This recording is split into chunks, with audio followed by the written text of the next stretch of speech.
Hi everyone, welcome to the final episode of my Cedar Point Recreation Park. If this is your first time here, hello!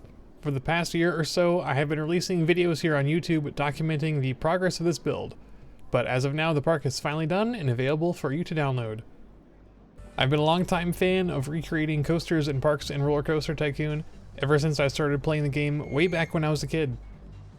I also grew up in Ohio and spent many summers visiting Cedar Point around the same time.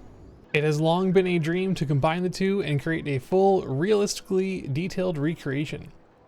However, the limitations of both the game and my own creative skills kept it from happening. But after the official release of the new save format in OpenRCT2, it was finally time to make it happen. I started this project in February 2022, and the park was finally finished in November after about 220 hours of build time, not including time spent researching and planning. For this final video of the series, I'd like to give a tour of the entire completed park and show everything off. Alright, we're going to start here at the entrance plaza, and I'm just going to take you on a little breezy tour through the entire park. Talk a little bit about all the attractions and rides and things I built. I might gloss over a few details, so if there's anything specific you want to know more about, you can check out the full playlist.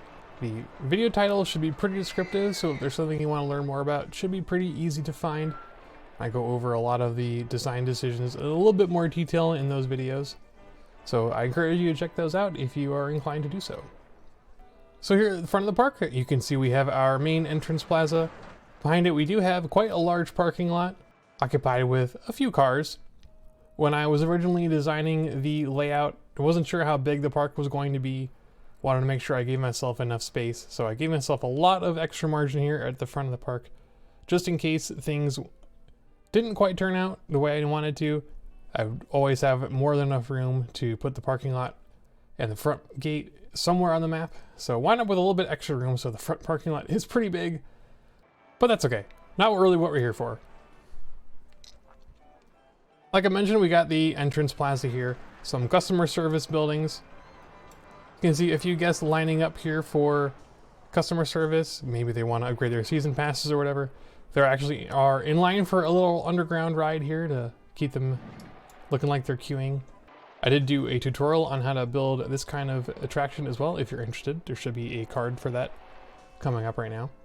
Not much to say otherwise about these buildings. Not a lot for guests to do, so we usually don't see a lot of them over here. We do have our main entrance building here for our ticket gates with our iconic gatekeeper keyholes up top here, using some monorail track and 3D signs to fill in those. Worked out pretty well. That was a last minute change. I quite like the way it turned out. Heading actually into the park now, you can see one of our first rides here, the Midway Carousel. Pretty simple shoe-strung merry-go-round. Quite a lot of the flat rides here are simple shoe-strung merry-go-rounds, which means that we've got one train that's been split up so that some cars are underground and some cars are above ground, and guests are going to ride the ones that are above ground, while the ones underground control when the ride stops and starts. A very handy technique for making all kinds of rides in OpenRCT2. Not a ton going on up here at the front gate though, aside from the merry-go-round and Ocean Motion, the swinging ship ride. Instead of a built-in swinging ship, I figured that was a little bit too small for the park, so I opted to go for a custom ride here, which is just some coasters on invisible track. Honestly, didn't wind up being much bigger than the built-in swinging ship ride anyway, but I like the look of this a little bit better. It looks a bit more custom. Got a few other shops and stalls up here. I hope you'll forgive me if I don't remember the names of every single shop and restaurant in the park. There are quite a lot of them. I did my best to add an actual in-game food stall where there is a real-life restaurant. So for example, French Quarter Confections up here has quite a few little invisible restaurants inside it so that peeps can buy some donuts and candy apples and such. So you'll see a lot of peeps walking through the park getting some food. And I tried to make those as true to life as possible where I could. Moving up the Midway a little bit, more restaurants, more shops. I'm not going to go into too much detail about all the ones that are here. Of course, we have the south entrance here to Skyride, the gondola ride that takes you up and down the main Midway. Built this all the way back in episode 1, and it hasn't really changed at all since then. I did opt to make the track double width to make it look a little bit bigger, scale-wise. One of the biggest complaints I see people make about RCT in general is that the scale of rides and buildings in the game doesn't always necessarily make sense. Which is why in the coaster video you might have seen some ride stats that weren't necessarily true to life. And I definitely didn't start this park with the intention to make rides necessarily true to life as far as stats go. I just wanted to make sure that they looked as good as they could. I think I've accomplished that pretty alright. Also on the midway here, we've got our arcade area, some midway games, nothing too special there, just using some built-in scenery.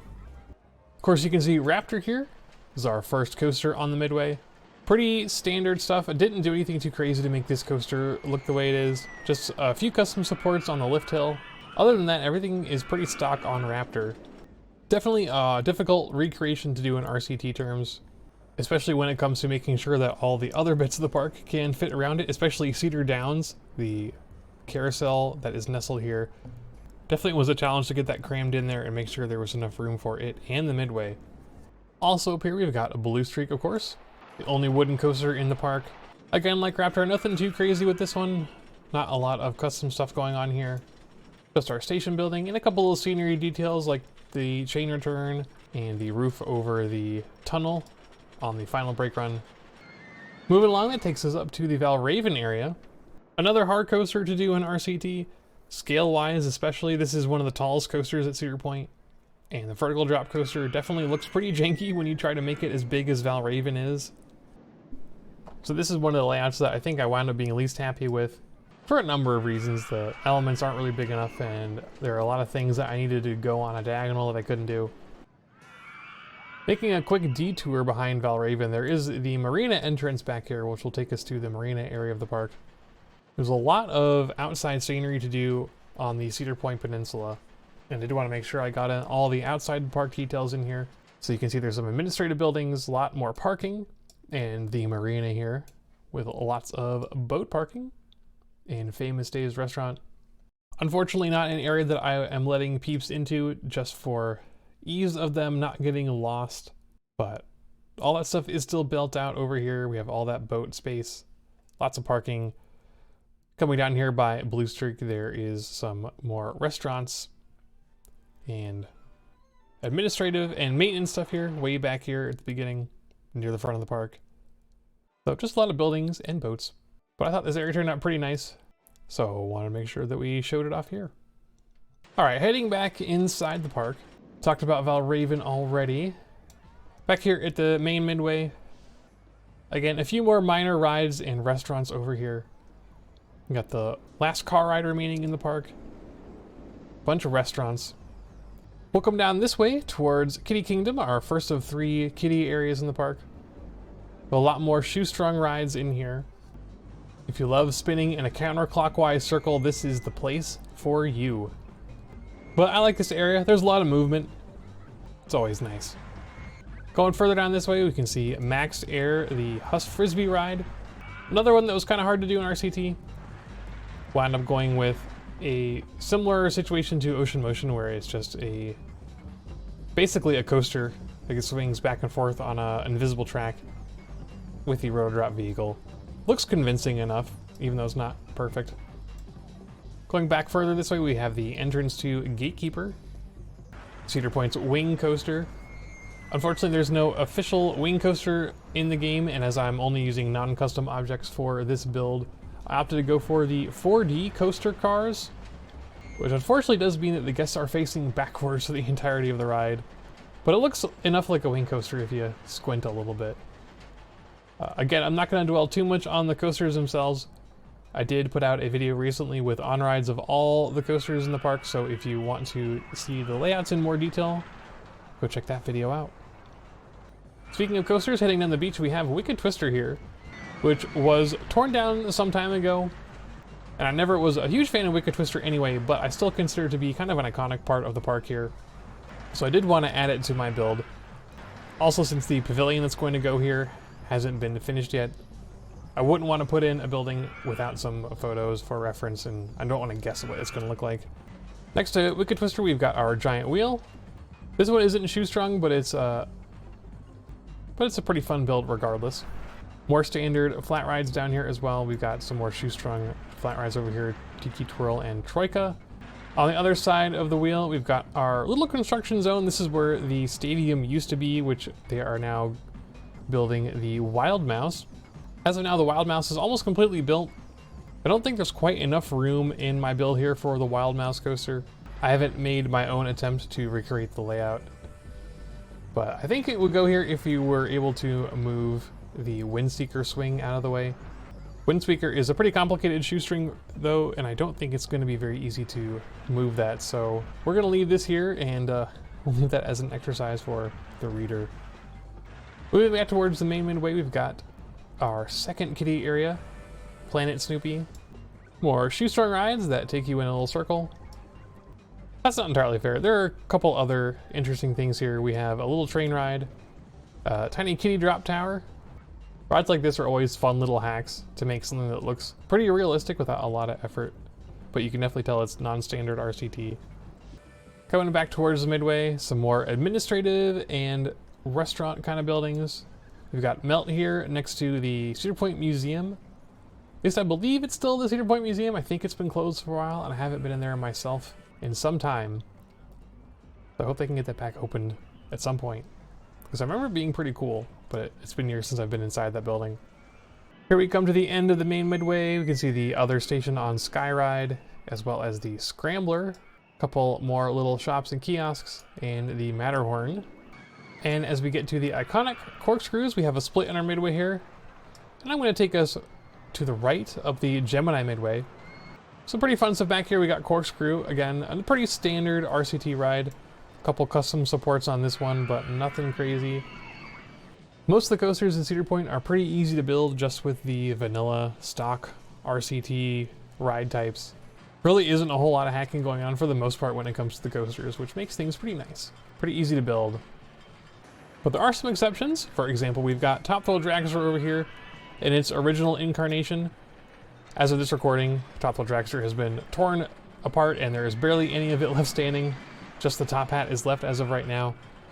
And we don't know yet what it's going to look like in 2023. So I've got the original incarnation of it here with its original launch, all of its original trains. Very simple circuit, but I guess it goes fast enough and with enough decoration around it for RCT that it gets a high enough excitement that people are happy to ride it. Further up the midway, we've got Magnum XL200 up here. Good old Aero Hypercoaster. Again, nothing too crazy about this one, just a lot of custom supports. Went through a couple iterations trying to get some supports on this one that looked half decent. It is pretty tricky to get that aero boxy lattice kind of look for these coasters for both Magnum and Corkscrew. So we have a mix of steel lattice work pieces and wooden post fences, but I think it turned out pretty well. Pretty happy with this one. Especially the tunnels over here. Mix of track and wooden walls here for the tunnels.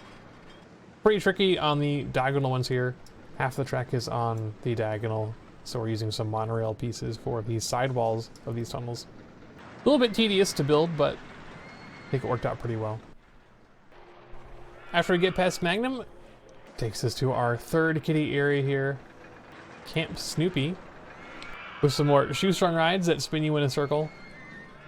We do have a couple other coasters back here as well, though, with Woodstock Express and Wilderness Run. Again, nothing too crazy with those. Definitely was a lot harder to build all of the kiddie rides in the park compared to the coasters. RCT isn't necessarily built for that kind of thing, so it takes a lot of hacking techniques to figure those out and get those put down. But it's worth it in the end. I think they turned out really well, and I'm pretty happy with all the little flat rides. Speaking of hacked rides, we got one more over here, and that is Pipe Scream, the Zamperla Disco. This one is actually really easy to build. We have a hybrid coaster here in launch mode like you would have on an inverted impulse coaster. These are always fun to build, and I think the hybrid coaster actually looks really good compared to the real thing. On the other side of the Gemini Midway here, a couple more flat rides, Monster and Lake Erie Eagles. Again, more shoestrung flat rides.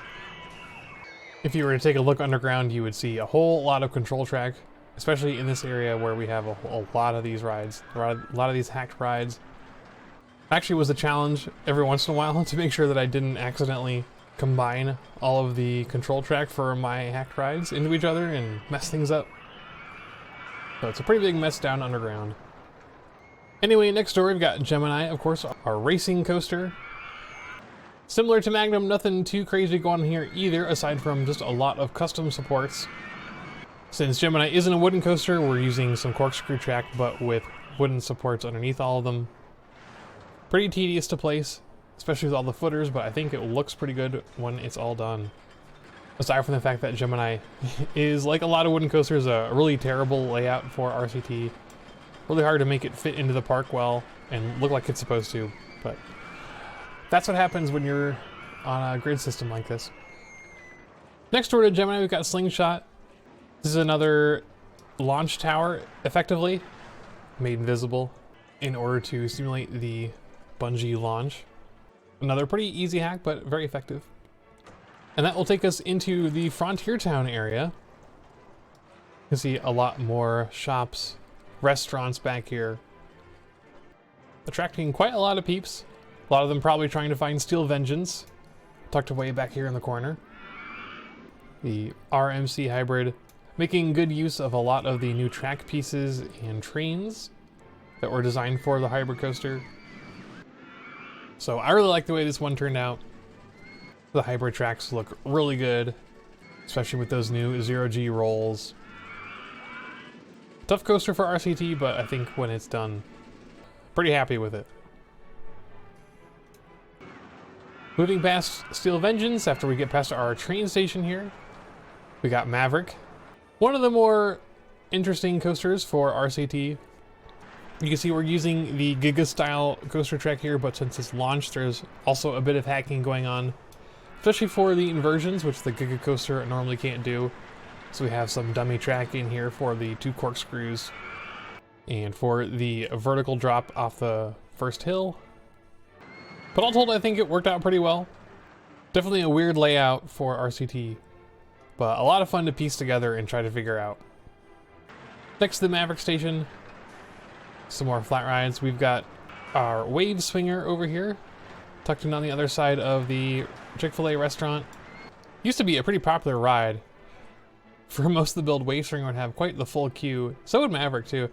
Aren't quite as many peeps over here as there used to be. I think a lot of them have migrated over to Steel Vengeance.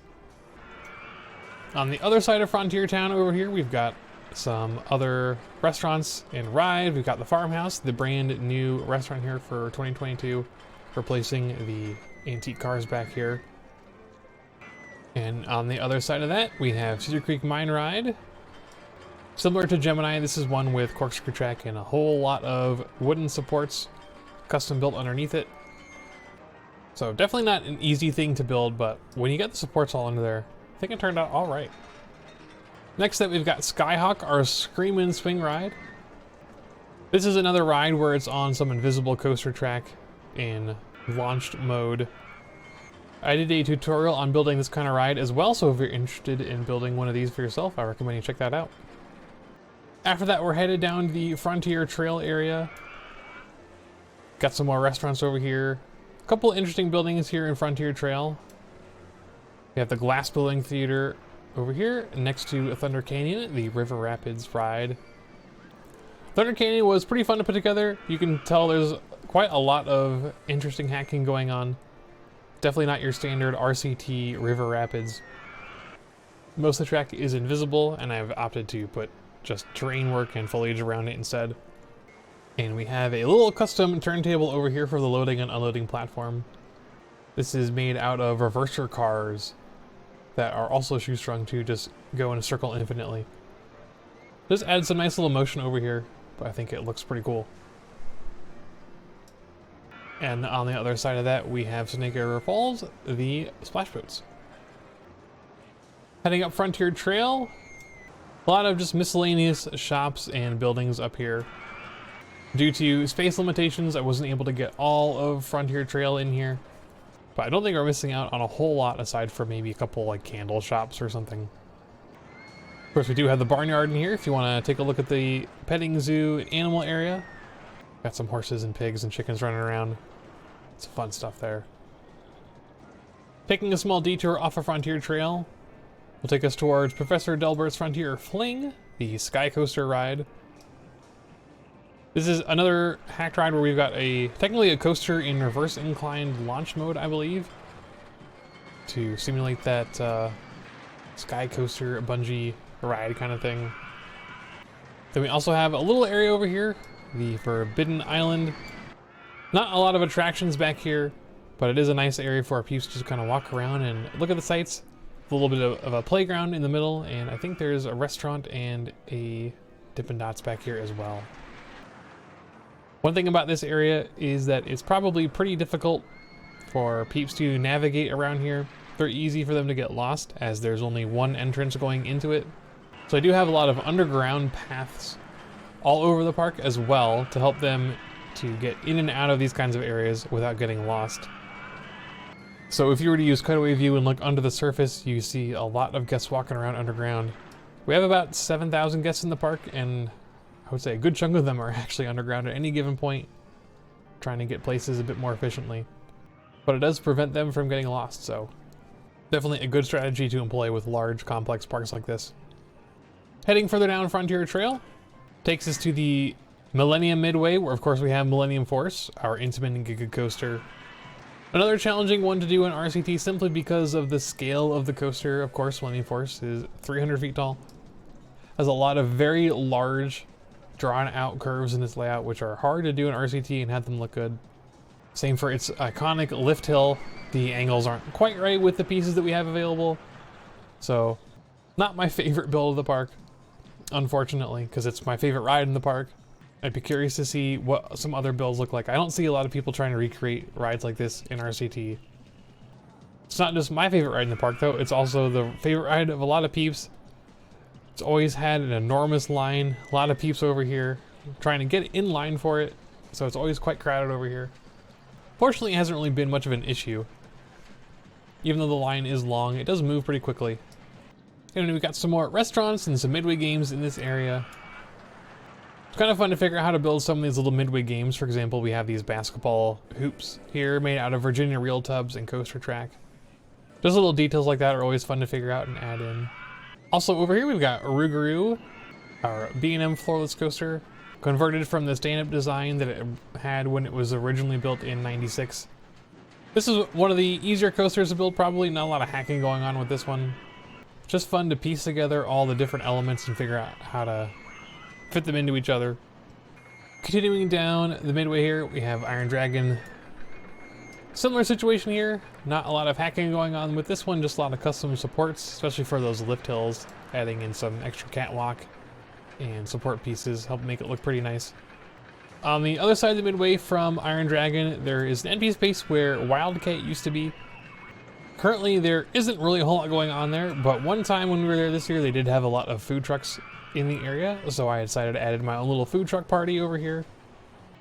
All the trucks in this area have an invisible food stall on them, so you'll see a lot of peeps walking around getting some food, so that's why this area is so popular. We also do have the other train station over here as well, with our little train yard. Heading down the midway, we have our Celebration Plaza area with our little stage. Unfortunately, Valraven kind of got in the way a little bit here, making the midway a little bit narrower, a little bit harder to put things where they're supposed to go. It's kind of unfortunate, because this dive loop is supposed to be on a diagonal, but unfortunately couldn't fit it in that way. That will take us back to the Coasters Drive-In restaurant and back to the main midway area. Of course, there's a lot more to my build here than just what's inside the park. There's also a lot of stuff in the outside the park areas. As I mentioned earlier, everything on the peninsula has been built out, including some more maintenance and administrative areas. Back here, for example, behind Corkscrew, large maintenance area. We have our iconic water tower here as well. On the other side of that, we've got Hotel Breakers. It's a pretty interesting building, one that has a very unique footprint, which I think lends itself really well to RCT. Maybe not necessarily the textures, but definitely the shape I think is really interesting, and it was kind of fun to build. On the other side of Hotel Breakers, we've got the water park, Cedar Point Shores. You got a little sneak peek of that earlier. Unfortunately, most of the rides in Cedar Point Shores aren't usable by the peeps. For example, all of the slides you see here These are just dinghy slides that are closed. Unfortunately, we're not going to be able to get our peeps into the body slides.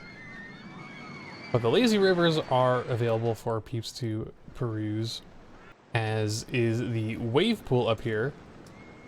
Just a little bumper boats ride. And we have two of the slides are set up for usage. Storm Surge down here is especially popular. The little raft ride. We also have a couple other little play areas over here, just made out of more dinghy slides. And of course, some more restaurants. Lots of beach chairs, umbrellas, made out of more ride track. Water park's definitely a challenge to build in RCT, I've discovered. RCT2 in particular was not really built with water parks in mind. You'll have to wait until RCT3 to really be able to build good-looking water parks. But there are ways to get around it. As you can see, you know, hacking the dinghy slides into some other ride types. It's possible to make lazy rivers, wave pools, things like that. They're not necessarily going to look particularly realistic, but it was fun to figure out how to put all these together. Back on the other side of Cedar Point Shores, we got some more parking lots, of course.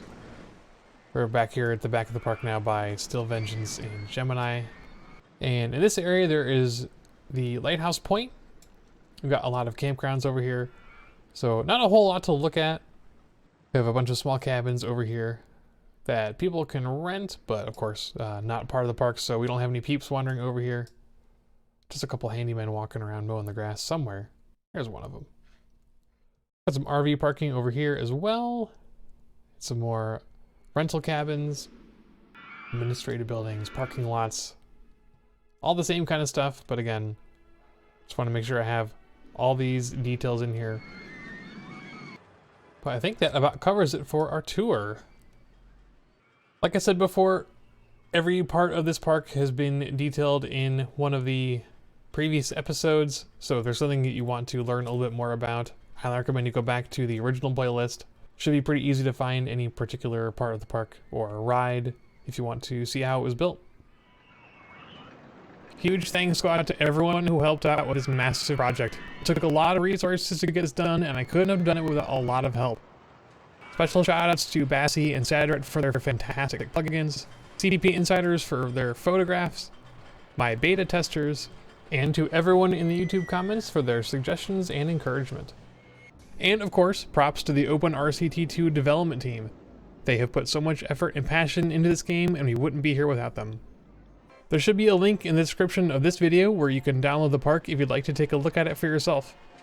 While the park doesn't use any custom objects, it does use some new official objects that you might not have in your version, so it's probably best to be on the latest developed version of the game just to be safe. Again, I hope you enjoyed this series, and thanks for watching.